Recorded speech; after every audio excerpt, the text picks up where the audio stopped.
दोस्तों नमस्कार। कैसे हैं आप लोग।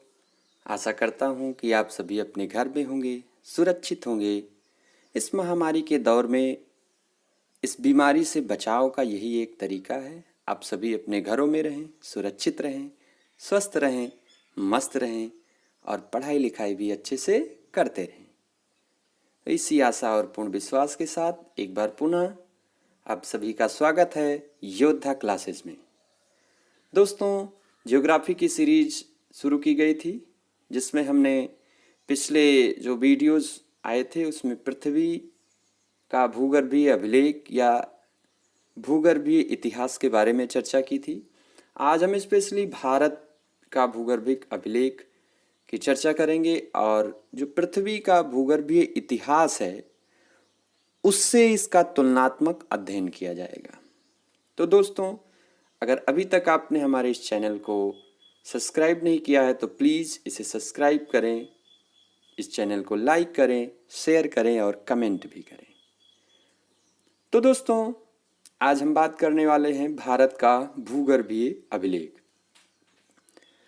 भारत के भूगर्भीय अभिलेख की अगर बात की जाए तो यह यूरोप का जो अभिलेख है, जो पृथ्वी के भूगर्भिक इतिहास के लिए बताया गया था, उससे पूरी तरह मेल नहीं खाता है। भारतीय भूगर्भिक सर्वेक्षण के विद्वान थे सर टी हॉलैंड। उन्होंने भारत के भूगर्भिक इतिहास को 4 कल्पों में वर्गीकृत किया था। तो इन 4 महाकल्पों या कल्पों को देख लेते हैं। पहला है आद्य महाकल्प, दूसरा पुराण महाकल्प, द्राविड़ महाकल्प और आर्य महाकल्प।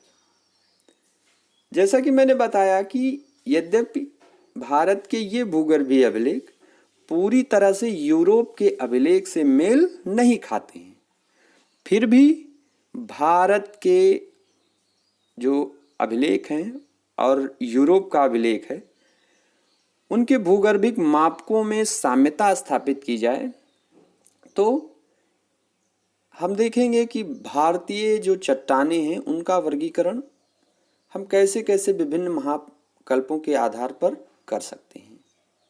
ये ध्यान देने वाली बात है कि भारत का जो भूगर्भिक इतिहास है इसको 4 महाकल्पों में वर्गीकृत किया गया है। कौन कौन सा अभी मैंने बताया, आपके स्क्रीन पर भी दिखाई पड़ रहा है। पहला है आद्य महाकल्प, दूसरा है पुराण महाकल्प, तीसरा है द्राविड़ महाकल्प और चौथा है आर्य महाकल्प।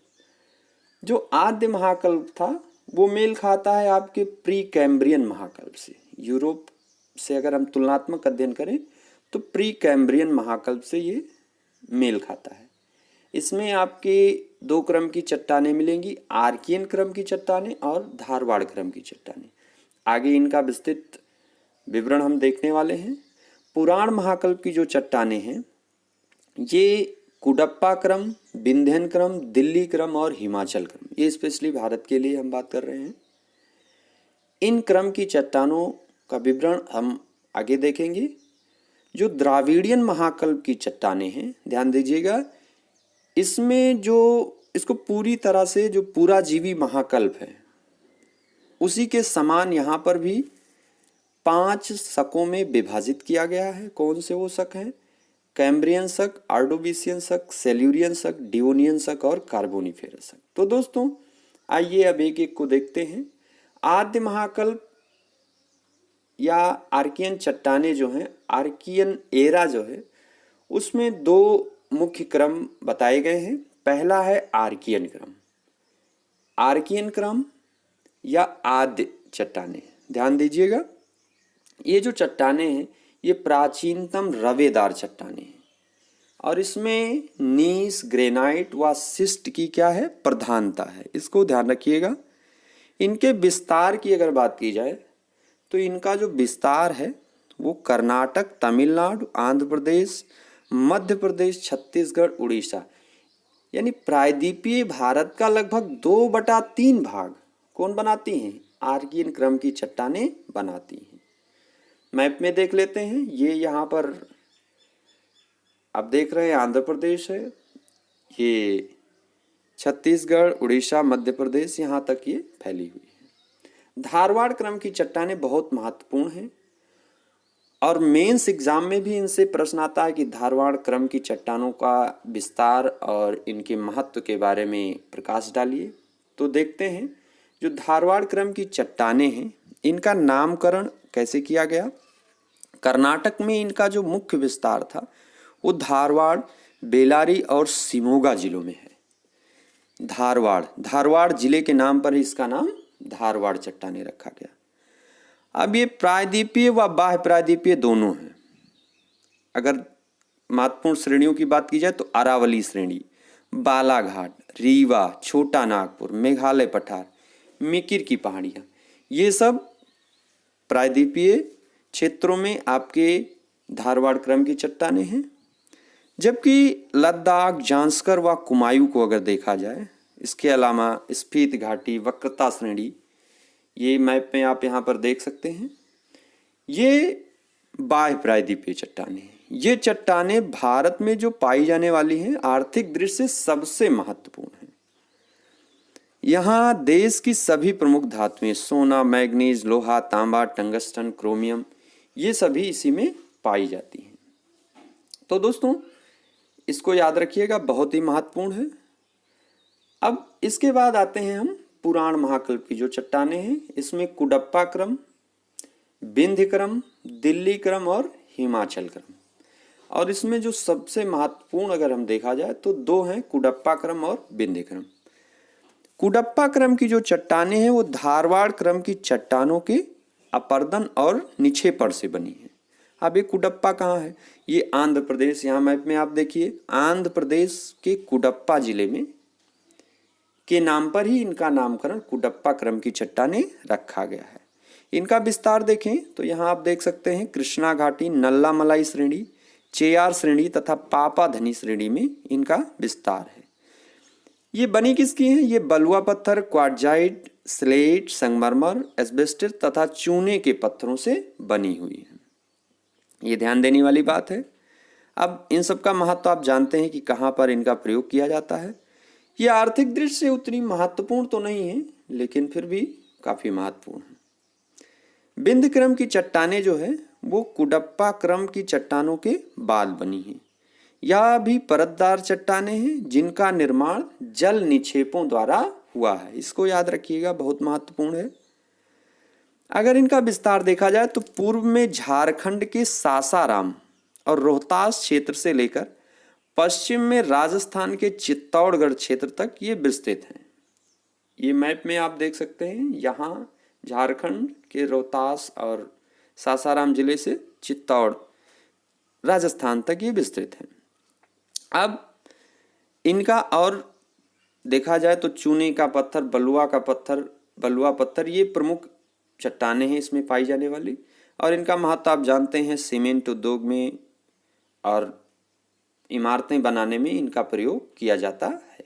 तो कुडप्पा क्रम और विंध्य क्रम की चट्टानें सबसे महत्वपूर्ण हैं। द्राविडियन महाकल्प की चट्टानों की अगर बात करें तो जैसा भी हमने बताया था कि ये जो पुराजीवी महाकल्प था एकदम उसी का ये डिक्टो है। उसी आधार पर वहाँ पे 6 शक थे। कौन कौन से? कैम्ब्रियन शक, आर्डोविशियन शक, सेल्यूरियन शक, डिवोनियन शक, कार्बोनिफेरस शक और एक शक था पर्मियन शक। तो पर्मियन शक इसमें नहीं है। 5 शकों को एज इट इज इसमें द्राविडियन महाकल्प की चट्टानों में रखा गया है। इनकी विशेषताओं के बारे में, इनकी क्या खास खास बातें थी, जैसे डिवोनियन युग को मत्स्य युग कहा गया, कार्बोनिफेरस शक को उभयचरों का युग कहा गया, और किस तरह की चट्टानों का विकास इस क्रम में हुआ है, इसकी बात हम इसके जो पहले वीडियोस आए हैं जिसमें पृथ्वी का भूगर्भिक इतिहास की चर्चा हुई थी, उसके बारे में चर्चा हम कर चुके थे कि किस तरह से जीवों का विकास हुआ, कैम्ब्रियन शक में किन का विकास हुआ, किन के जीवाश्म पाए गए, पेरिपेटस का, एनेलिडा और आर्थ्रोपोडा का जीवाश्म पाया गया। आर्डोविशियन शक में निम्न कोट की मछलियों का विकास हुआ था।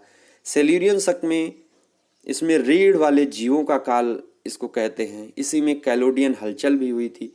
तो ये सारी चर्चा हम पहले कर चुके हैं। डिवोनियन शक में मत्स्य युग कहते हैं इसको, और उभयचरों का विकास प्रारंभ हुआ, जबकि कार्बोनिफेरस शक को पूर्ण रूप से हम उभयचर का युग कहते हैं और सरीसृपों का विकास होना प्रारंभ हो गया था। तो ये सारी बातें गोंडवाना क्रम की जो चट्टानें हैं वो उसके बाद की जो चट्टानें हैं वो इसी द्रविड़ियन महाकल्प से मिलती जुलती है। तो इसके बारे में हम पिछले के जो वीडियोस हैं उसमें चर्चा कर चुके हैं।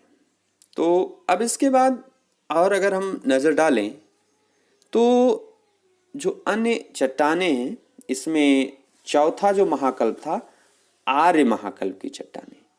आर्य महाकल्प की चट्टानों में कौन कौन सी प्रमुख चट्टानें हैं उसको देखते हैं और उसमें से किनका अध्ययन भारत की दृष्टि से, भारत के भूगर्भिक इतिहास की दृष्टि से ज़्यादा महत्वपूर्ण है। तो आर्य महाकल्प की जो चट्टानें हैं इसको विभिन्न समूहों में विभाजित किया गया है। कौन कौन सी, आइए देखते हैं। गोंडवाना समूह सबसे महत्वपूर्ण, कोयले का क्षेत्र है। ट्रियासिक समूह, जुरैसिक समूह, क्रिटेशियस समूह, दक्कन ट्रैप, टर्शियरी क्रम और क्वाटरनरी क्रम। अब ये जो जुरैसिक क्रम या क्रिटेशियस क्रम आया, ये मध्यजीवी महाकल्प, ट्रियासिक शक, ये सारे जो है मध्यजीवी महाकल्प से जो साम्यता स्थापित की गई है। वहीं टर्शियरी क्रम और क्वाटरनरी क्रम आपका जो सीनोजोइक महाकल्प है उससे साम्यता स्थापित करने के बाद ये यहाँ पर इनको रखा गया है। तो गोंडवाना समूह देखते हैं, सबसे महत्वपूर्ण है। गोंडवाना क्रम की चट्टानें जो है ये कार्बोनिफेरस युग से ही इनका विकास प्रारंभ हो गया था और जुरैसिक युग तक इनका विस्तार हुआ। भारत का 90% से अधिक कोयला इन्हीं क्षेत्रों में पाया जाता है। विस्तार की बात करें तो दामोदर घाटी, राजमहल श्रेणी, महानदी और गोदावरी व उसकी सहायक नदियों के बीच का जो स्थान है, कच्छ, काठियावाड़ और पश्चिमी राजस्थान, सोन घाटी और वर्धा घाटियों में इनका विस्तार है। तो ये गोंडवाना क्रम की चट्टानें हैं, बहुत महत्वपूर्ण है। इसमें और जो खास भारत की दृष्टि से अगर देखें तो दक्कन ट्रैप है। ये दक्कन ट्रैप, इसका निर्माण मेसोजोइक महाकल्प यानी मध्यजीवी महाकल्प के क्रिटेशियस कल्प में हुआ था। ये हमने बताया ना, साम्यता स्थापित करते हुए यूरोप का जो भूगर्भीय अभिलेख है उससे साम्यता स्थापित करते हुए भारत के भूगर्भीय इतिहास को बताया गया है। तो ये दक्कन ट्रैप, इनका जो विस्तार है महाराष्ट्र का अधिकांश भाग, गुजरात और मध्य प्रदेश में फैला हुआ है। टुकड़ों में यह झारखंड, छत्तीसगढ़ और तमिलनाडु में भी फैला है। यहाँ आप मैप में देख सकते हैं। ये राजमहल ट्रैप का जो निर्माण है जो जुरैसिक महाकल्प में हुआ था। इन्हीं कठोर चट्टानों के टूटने से ही काली मिट्टी यानी रेगुर मिट्टी का निर्माण हुआ है। तो ये दोस्तों आज हमने देखा जो भारत का भूगर्भीय अभिलेख है या भूगर्भीय संरचना है उसका यूरोप के भूगर्भीय इतिहास से साम्यता स्थापित करते हुए एक अवलोकन किया। इसमें सबसे महत्वपूर्ण गोंडवाना क्रम की चट्टानें, धारवाड़ क्रम की चट्टानें और कुडप्पा क्रम की चट्टानें हैं। इनका विस्तार कहाँ कहाँ पर है हमने मैप के माध्यम से समझा। तो दोस्तों आज के लिए इतना ही। अब इसके आगे हम पृथ्वी की संरचना के बारे में अगले वीडियोस में चलेंगे। एक बार पुनः अगर अभी तक आपने हमारे इस चैनल को लाइक नहीं किया है तो प्लीज़ लाइक करें, शेयर करें और सब्सक्राइब करें। स्वस्थ रहें, मस्त